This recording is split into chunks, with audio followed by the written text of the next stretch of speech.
বন্ধুরা নমস্কার, আশা করি তোমরা সকলেই ভালো আছো। চলো আজকে যাই একটু গরমের উপযুক্ত খাবার রেসিপি শেয়ার করি। তো রেসিপিটি কী, তার জন্য পুরো ভিডিওটা দেখো। আর আমার এই চ্যানেলটিকে ভালো লাগলে সাবস্ক্রাইব করে পাশে থাকো। বন্ধ ভারত যাচ্ছে ঘরের পিছন দিয়ে, আর ওই দূরে দেখতে পাচ্ছি আমাদের দেখা যাচ্ছে। তো আজকে আমি গরমের উপযুক্ত খুবই সুন্দর, খুবই হেলদি, একদম প্রত্যেকের পছন্দের রেসিপিটি শেয়ার করতে চলেছি তোমাদের কাছে। তোমরা কিন্তু পাশে থেকো আমার এই চ্যানেলে। চলে এসেছি নিরামিষ লাউ দিয়ে পুঁটি মাছের ঝোল। খেতে এত অসাধারণ, আর গরমের দিনে এই পাতলা ঝোল কিন্তু ভীষণ উপকারী। লাউ যেমন ঠান্ডা, পুঁটি মাছ, ডিম ভরা পুঁটি মাছ খুবই সুন্দর। তো আমি একটা লাউ নিয়ে নিয়েছি, কিচেনে চলে এসেছি, লাউ নিয়ে নিয়েছি। লাউ নিয়ে লাউটাকে ভালো করে ছিলে নিয়ে একটা টুকরো নিয়ে নেব। লাউ তো মাছের জন্য খুব বেশি লাগবে না, যেহেতু মেম্বার সংখ্যা কম। যাদের যেমন মেম্বার সংখ্যা তারা তেমন মতোই নেবে। এটা হচ্ছে নিজের নিজের মেম্বার সংখ্যার উপর নির্ভর করছে। আর আমি একটা কথা বলেছি, আমরা যেটা খাই সেটাই শেয়ার করি, এক্সট্রা করে কিছু শেয়ার করি না। দেখো পুঁটি মাছগুলো প্রত্যেকটি ডিমে ভর্তি। এবার চলে এসেছি, লাউগুলো ধুয়ে নিয়েছি ভালো করে। এবার কড়াই বসিয়ে দিয়েছি, তো তেল দেখো পুঁটি মাছগুলো প্রত্যেকটা একদম ডিম ভর্তি। ওদিকে অ্যাম্বুলেন্সের আওয়াজ পাচ্ছ। পুঁটি মাছগুলো তেল গরম হয়ে গেছে, পুঁটি মাছগুলো দিয়ে দিলাম।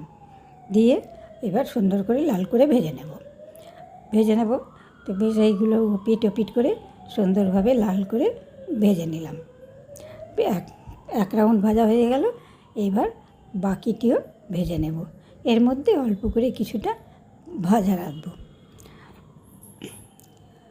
সামনেই এনএইচ, তো গাড়ি গেলেই, তারপরে ট্রেন গেলেই এনএইচ আর রেল আমাদের বাড়ির পিছন দিকেই 100 মিটার দূরেই, সেই জন্য শব্দ পাওয়া যায় একটু। যাই হোক, তাছাড়া উপায় নেই, কখন কখন কি যাবে সেই আওয়াজ একটু হয়। তেলগুলো কিন্তু আমি তুলে নিলাম অনেকটাই, তেলটা তুলে রাখলাম। এবার দিয়ে দিলাম একটু সর্ষে ফোড়ন আর 2টো কাঁচা লঙ্কা দিয়ে আমি এবার লাউগুলো দিয়ে দেব। লাউগুলো দিয়ে নেড়ে চেড়ে নেব লবণ হলুদ দিয়ে। তো দিয়ে দিলাম, তার সঙ্গে একটু ক্যাপসিকাম ছিল, ক্যাপসিকামগুলো দিয়ে দিলাম। ক্যাপসিকামগুলো নষ্ট করে কী হবে, দিয়ে দিলাম একটু লবণ, দিয়ে দেবো একটু হলুদ। দেওয়া হয়ে গেছে। এবার নেড়ে চেড়ে একটু ঢেকে দেব। ঢেকে দিয়ে তারপরে ওটি একটু সময় রেখে, হালকা আঁচে রেখে তারপরে আবার তুলে নিলাম। তুলে নিয়ে দিয়ে দিলাম জল দিয়ে লাউটাকে আগে ভালো করে সেদ্ধ করে নেব। এখন কিন্তু কোনো মশলার ব্যবহার করিনি। নিরামিষ বলতে আমি কোনো পেঁয়াজ রসুনের ব্যবহার করছি না, সেটাই বলছি। লাউটা সেদ্ধ হয়ে গেছে।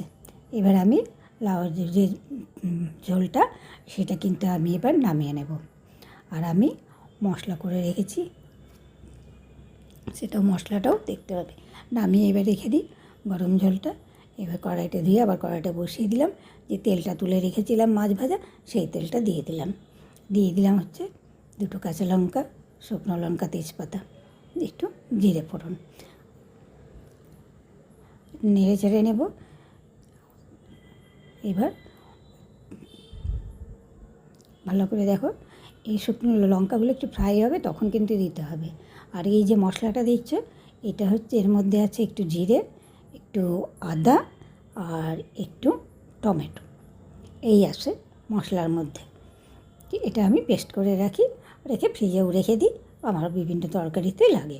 আর আমি একটু কাজু পেস্ট করেছি কয়েকটা, 4-5টা। তো এই কাজু পেস্টটা এই মশলাটার মধ্যে লবণ হলুদ দিয়ে নেড়ে নিলাম।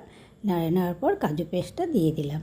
দিয়ে ফুটতে দিয়ে দিব। সামান্য একটু চিনিও দিতে হবে, যেহেতু লাউটা আছে তো, একটু নোনতা ভাবটা কাটানোর জন্য চিনিটা দিতে হবে। ছেড়ে দিলাম আমি লাউয়ের ঝোলটা, মানে এটাকে একটু ছোকা বলে, মশলা দিয়ে ছোকা।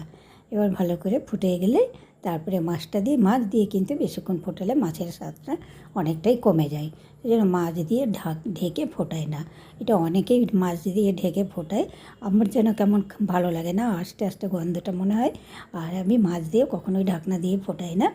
আমি যা সবজি সেদ্ধ করার আগেই করে নিই, মাছ দিয়ে সামান্য একটু ফিটিয়ে, মাছটা একটু কড়া কড়া ভাব থাকে, কেননা ঝোলে থেকে তো একটু নরম হয়ে যাবেই, সে কারণের জন্য আমি মাছটা দিয়ে একটু ফুটিয়েই নামিয়ে নিই।